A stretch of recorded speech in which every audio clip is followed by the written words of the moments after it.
پھر آگے اللہ دوبارہ اپنی نعمتیں بیان کرتے ہیں کہ دیکھو تم شیطان کی باتوں میں آتے ہو، اپنے رب کی نعمتوں کو دیکھو۔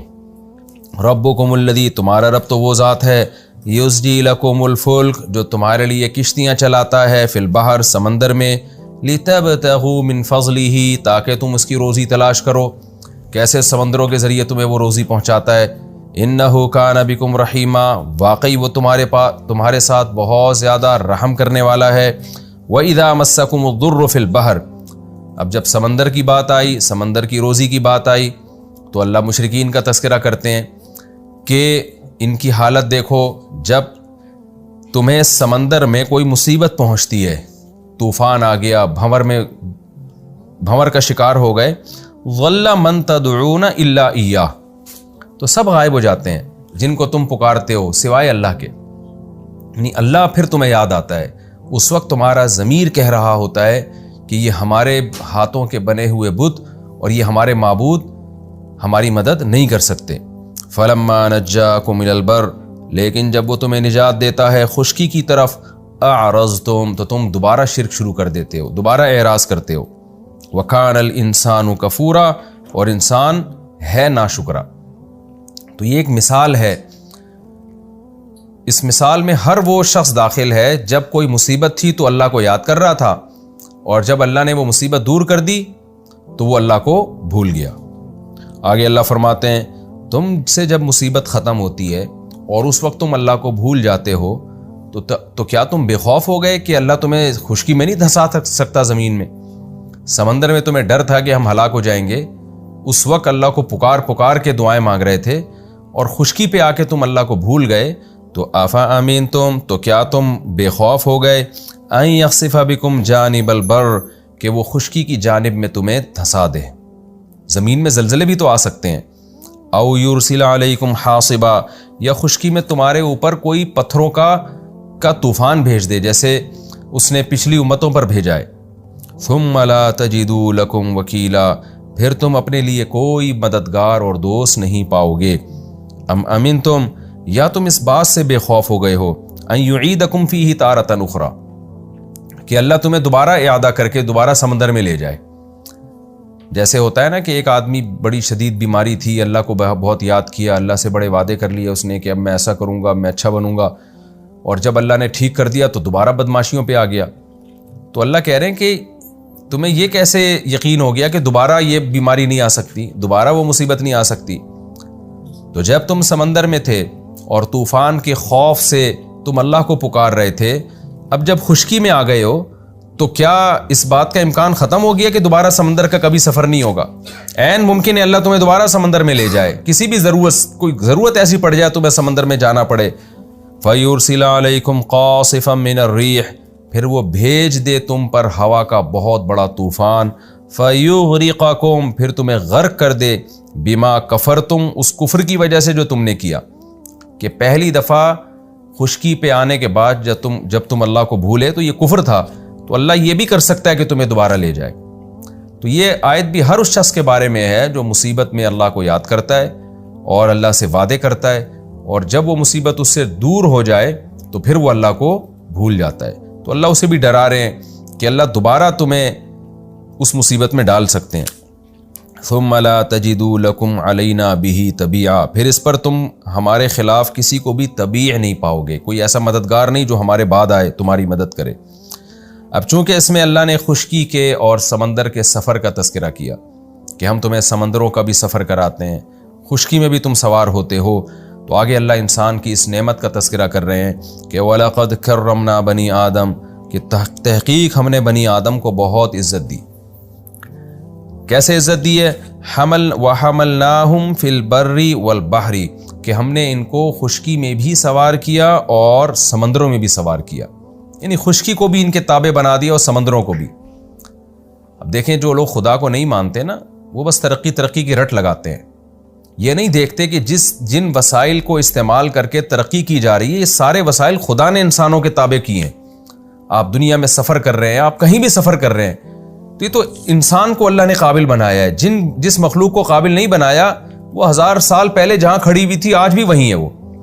شیر، چیتے، لومڑی، بلی، کتے، یہ ساری مخلوق ایسی ہے، یہ بھی اسی زمین میں رہتے ہیں، لیکن ان کے لیے اللہ نے خشکی اور سمندر کو مسخر نہیں کیا۔ تو اللہ کہتے ہیں ہم نے انسان کو عزت دی ہے کہ خشکی کا سوار بھی بنایا اور سمندر کا سوار بھی بنایا، یعنی پوری دنیا کو اس کے لیے مسخر کیا ہے۔ وَرَزَقْنَاهُم مِّنَ الطَّيِّبَاتِ، اور رزق میں ہم نے ان کو پاکیزہ چیزیں عطا کی ہیں۔ یہاں بھی رزق کا ترجمہ کھانا پینا نہیں ہے، بلکہ زندگی گزارنے کے تمام ضروری لوازمات۔ اس لیے مفسرین اس کا ترجمہ کرتے ہیں کہ انسان کی جو زندگی گزارنے کے لوازمات ہیں وہ بھی بڑے عالی شان ہیں، یعنی انسان کو جتنی نعمتیں دی ہیں تمام نعمتیں اس میں داخل ہیں۔ حسن و جمال بھی رزق کا حصہ ہے، رزق میں داخل ہے، لہذا حسن و جمال میں انسان کو سب سے اعلیٰ مقام دیا۔ اور اللہ نے آپ کو جو سوچنے سمجھنے کی صلاحیت دی، یہ بھی اللہ کی طرف سے ایک رزق ہے۔ اس میں بھی اللہ نے آپ کو جانوروں پہ فضیلت دی، جیسا انسان سوچتا ہے ویسے جانور نہیں سوچ سکتے۔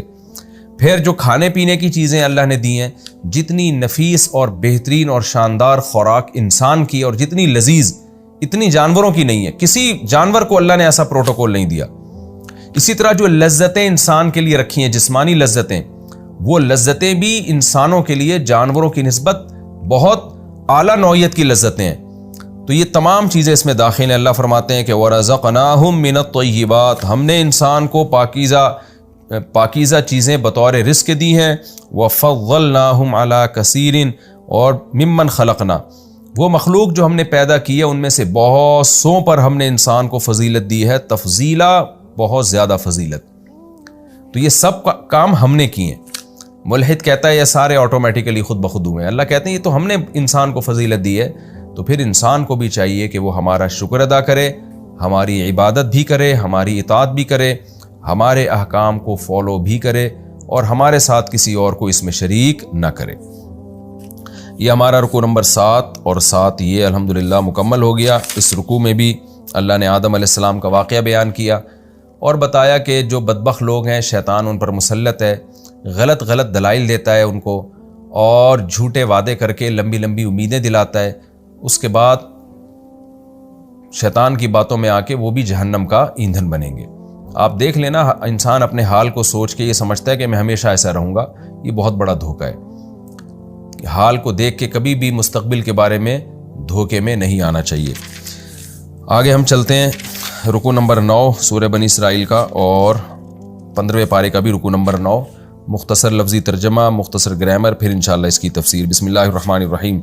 یوم ندعو کل اناس بامامہم، جس دن ہم پکاریں گے ہر انسان کو، بامامہم، اس کے امام کے ساتھ۔ امام سے مراد ہے اعمال نامہ۔ اعمال نامے کو امام اس لیے کہا گیا کہ انسان اپنے امام کے تابع ہوتا ہے، مقتدا کے، رہبر کے۔ تو قیامت کے دن بھی اعمال نامے کے تابع ہوگا، یعنی جیسا اعمال نامہ ہوگا اس کے ساتھ سلوک بھی ویسے ہی ہوگا، اس لیے اس کو امام سے تعبیر کیا گیا۔ فمن اوتی کتابہ، پس جو وہ شخص کہ اس کا اعمال نامہ، اس کا کتاب اس کو دے دی گئی، بیمینہ، اس کے دائیں ہاتھ میں، فاولئک یقرؤون کتابہم، تو یہ وہ لوگ ہوں گے جو اپنی کتاب کو پڑھیں گے، یعنی خوشی خوشی پڑھیں گے۔ ولا یظلمون فتیلا، اور ان پر ذرہ برابر بھی ظلم نہیں کیا جائے گا۔ فتیل کے بارے میں اہل لغت دو باتیں لکھتے ہیں، ایک تو ہاتھوں کے میل کو فتیل کہا جاتا ہے، کیونکہ وہ بہت تھوڑا ہوتا ہے، آپ رگڑتے ہیں تو کافی دیر رگڑتے ہیں تو تھوڑا سا میل نکلتا ہے، یا 2 انگلیوں کے درمیان جو میل ہوتا ہے۔ اور بعض حضرات نے کہا کہ فتیل جو ہے کھجور کی گھٹلی کے بیچ میں جو دھاگا ہوتا ہے نا ہلکا سا، وہ تو عرب میں یہ چیز کسی چیز کی قلت کو بیان کرنے کے لیے بتائی جاتی تھی کہ بہت کوئی تھوڑی سی چیز ہو نا، جیسے ہم کہتے ہیں ذرہ برابر بھی ظلم نہیں ہوگا۔ اب ذرہ کسے کہتے ہیں؟ بہت معمولی سے ٹکڑے کو، تو مطلب ذرا بھی ان پر ظلم نہیں ہوگا۔ ومن کان فی ہذہ اعمی، اور وہ شخص جو اس دنیا میں، ہذہ سے مراد ہذہ الحیات دنیا، جو اس دنیا میں اعمی، اندھا تھا، فہو فی الآخرۃ اعمی، وہ آخرت میں بھی اندھا ہوگا، واضل سبیلا، اور بڑا گمراہ ہوگا راستے کے اعتبار سے۔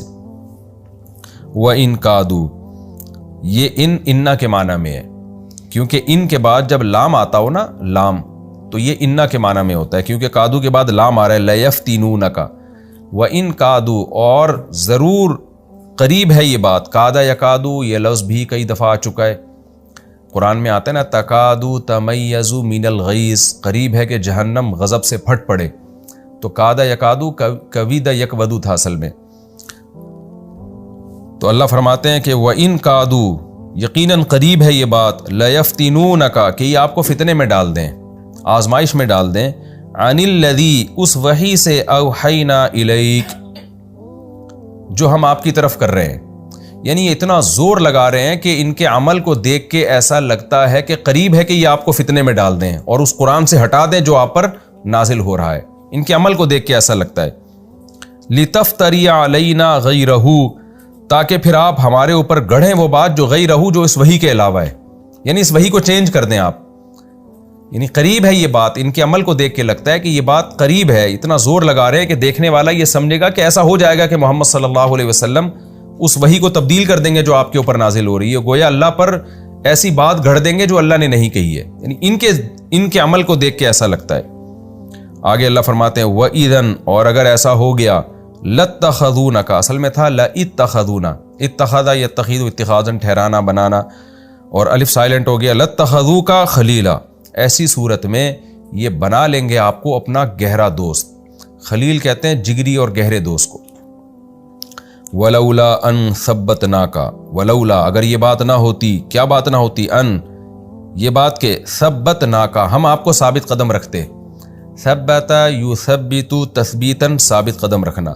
اگر یہ بات نہ ہوتی کہ ہم آپ کو ثابت قدم رکھتے، یعنی ہم آپ کو دین پر چلنے کی مضبوطی سے توفیق دیتے، تو کیا ہوتا؟ لقد کتا قریب تھی یہ بات، یعنی قریب تھے آپ. وہی کادا یکادو، کتا اصل میں کویدتا ضرب سمعتا کی طرح، تو قریب تھا کہ آپ ترکنو الیہم رکینا یرکنو رکونن کا معنی مائل ہونا، آپ مائل ہو جاتے ان کی طرف شیئن قلیلا تھوڑا سا. یعنی اللہ نے بھی آپ کو مضبوطی سے قائم رکھا ہوا ہے، ورنہ ان کا زور اور ان کی سازشیں ایسی ہیں کہ اگر اللہ کی توفیق نہ ہوتی تو قریب تھی یہ بات کہ آپ بھی ان کی طرف مائل ہو جاتے. اذا لأذقناک اذن وہی لفظ اذن کا معنی اگر ایسا ہوتا، اگر ایسا ہو جاتا آپ ان کی طرف مائل ہو جاتے. لأذقناک لام تاکید کے لیے اذاق یذیق اذقناک اصل میں اذوقنا اکرمنا کی طرح، تو ہم آپ کو چکھاتے ضعف الحیات دنیا کا بھی دگنا یعنی عذاب، وضعف الممات اور موت کا بھی دگنا، یعنی زندگی میں بھی دگنا عذاب اور آخرت میں بھی دگنا عذاب دیتے. ثم لا تجد لك علینا نصیرا پھر اے محمد صلی اللہ علیہ وسلم آپ نہیں پاتے اپنے لیے ہمارے خلاف کوئی مددگار، کوئی اس عذاب سے آپ کو بچا بھی نہیں سکتا. پھر وَإِن كَادُوا اور قریب ہے یہ بات لَيَسْتَفِزُّونَكَ استفزاز ابھی گزر چکا نا پچھلے رکوع میں کہ قدم اکھاڑ دینا. لَيَسْتَفِزُّونَكَ لام تاکید کے لیے یستفزون یستفززون تھا یستخرجون کی طرح کہ یہ آپ کے قدم اکھاڑ دیں من الارض اس زمین سے، یعنی مکہ سے آپ کو نکال دیں. لیخرجوک منہا تاکہ یہ آپ کو مکہ سے نکال دیں. یعنی قریب ہے یہ بات کہ یہ آپ کے قدم اس زمین سے اکھاڑ دیں، یعنی اتنا ٹارچر کریں کہ آپ یہاں سے چلے جائیں تاکہ یہ آپ کو یہاں سے نکال دیں. وَإِذَا لَا يَلْبَسُونَ اور اگر ایسا ہوا اذ کان کذا اگر ایسا ہوا لا يَلْبَسُونَ تو یہ بھی ٹھہر نہیں پائیں گے خلفک آپ کے پیچھے الا قلیلا مگر تھوڑا ٹائم، پھر اللہ بھی ان کو مکہ سے نکال دے گا. سنت من قد ارسلنا یہ طریقہ ہے ان لوگوں کا جن کو ہم نے بھیجا، قبل کا آپ سے پہلے، یعنی اے محمد صلی اللہ علیہ وسلم آپ سے پہلے بھی جن پیغمبروں کو ہم نے بھیجا ان میں یہی طریقہ رائج رہا ہے. من رسولنا ہمارے پیغمبروں میں سے، یعنی ان کا یہی طریقہ رائج رہا ہے ہمارا کہ جس قوم نے بھی پیغمبر کو نکالا ہے اپنی بستی سے تو پھر وہ قوم بھی نہیں پنپ پائی ہے.